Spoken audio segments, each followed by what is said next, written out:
We require 1.5 cup of maida or all-purpose flour, a pinch of salt, half a cup of water, and about 2 tablespoons of ghee or clarified butter.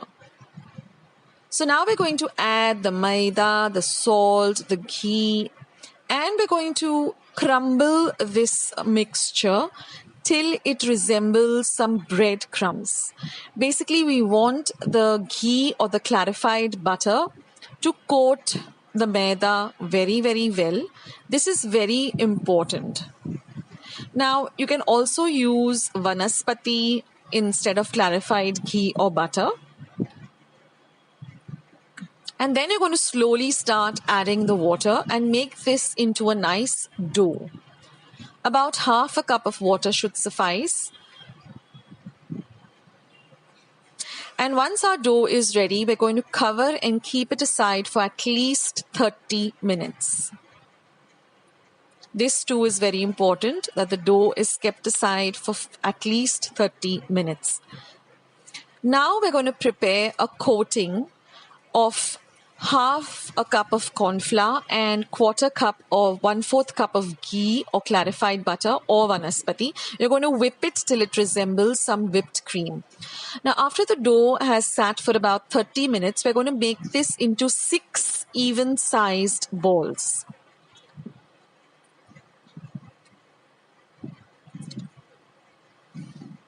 See that the balls are nice and roll smooth. And then we're just going to flour our surface and we're going to roll out each of these balls into very thin sheets. So since it is maida, it is very elastic and it's very, very easy to work with. And you'll also notice one thing, that as you keep rolling, it starts shrinking back into shape. So roll it out as fine and as thin as you're able to, and also that you can try to get all the sheets to be of the same size. Maida or all-purpose flour is very easy to work with, and just flour each of them lightly and just place all 6 of them on a plate. Now take the first sheet and then apply this cornflour and ghee mixture evenly over the sheet. You can use a silicone brush or your fingers or a spoon, whatever you're comfortable with. But see that this coating is evenly spread all over the sheet. Now you place the second sheet on top, pat it down a bit, and repeat this process till you come to the second last sheet.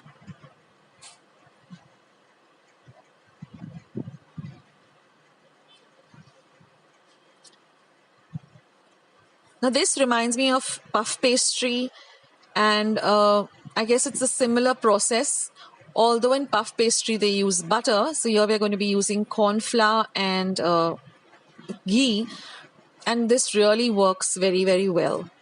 So this is basically a puff pastry recipe, and you can use this for so many other recipes that require puff pastry.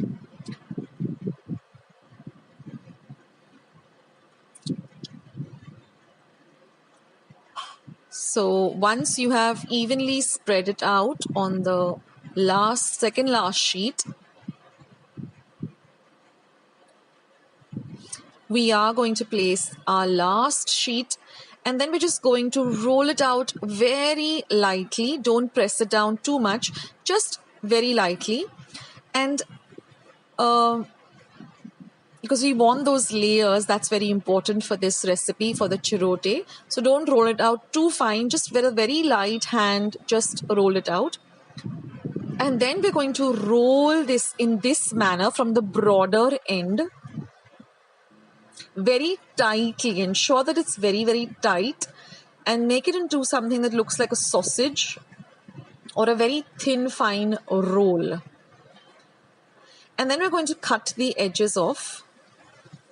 And then we're going to cut the rest of the roll into even-sized, thick pieces like this. They almost look like bakarvadi, the size. So make it into a thick slice like this, and see that they're all even.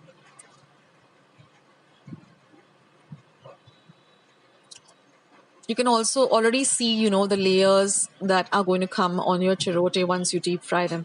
And then just pat them with your hand and just roll them very lightly like this. We don't want very thin ones. We want them to be a little on the thicker side. Now, if you can roll them out without using flour, that could also do. But the flour does help because it doesn't stick to the platform or the rolling area. So in this manner, just press them down and roll them very lightly. And once that is done, all we have to do is heat up some oil, but we don't want the oil to be smoking hot. So heat the oil on a low to medium flame, and we're going to fry this on a low to medium flame because we want to retain the whitish golden color. We don't want a dark color for this chirote. We want to keep it more on the whiter side, yet we want it to be crispy and fried too. So the trick to that is not to fry it on a high flame, but on a very low to medium flame. And plus your oil should not be very, very hot. And keep some kitchen towels ready, and also keep about half a cup of icing sugar or piti sakhar or powdered sugar. You can just take regular sugar and just powder it in your mixer or blender. We require about half a cup. Put it on a flat plate, because as soon as we drain the excess oil from these chirotes, we're just going to coat them with this icing sugar.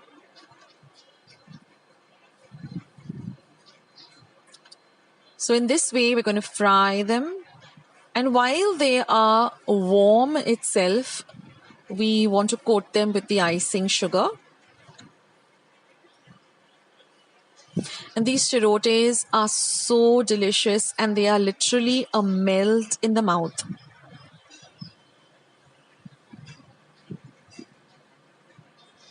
So now that the chirotes are all done, I'm just going to lightly coat them with some powdered sugar or icing sugar.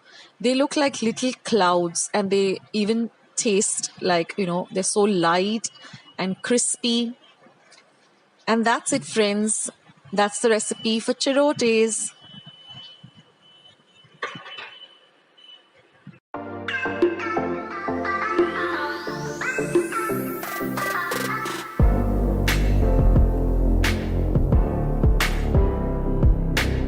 Everyone, and welcome to Akshata's Recipes.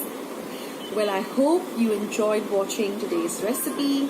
I hope you give it a try, and if you liked it, then don't forget to give this video a big thumbs up. Don't forget to subscribe to Akshata's Recipes by hitting the red subscribe button that you see just below this video. And once you have subscribed, click the bell, so every time I put up a new video, you'll be the first one to know.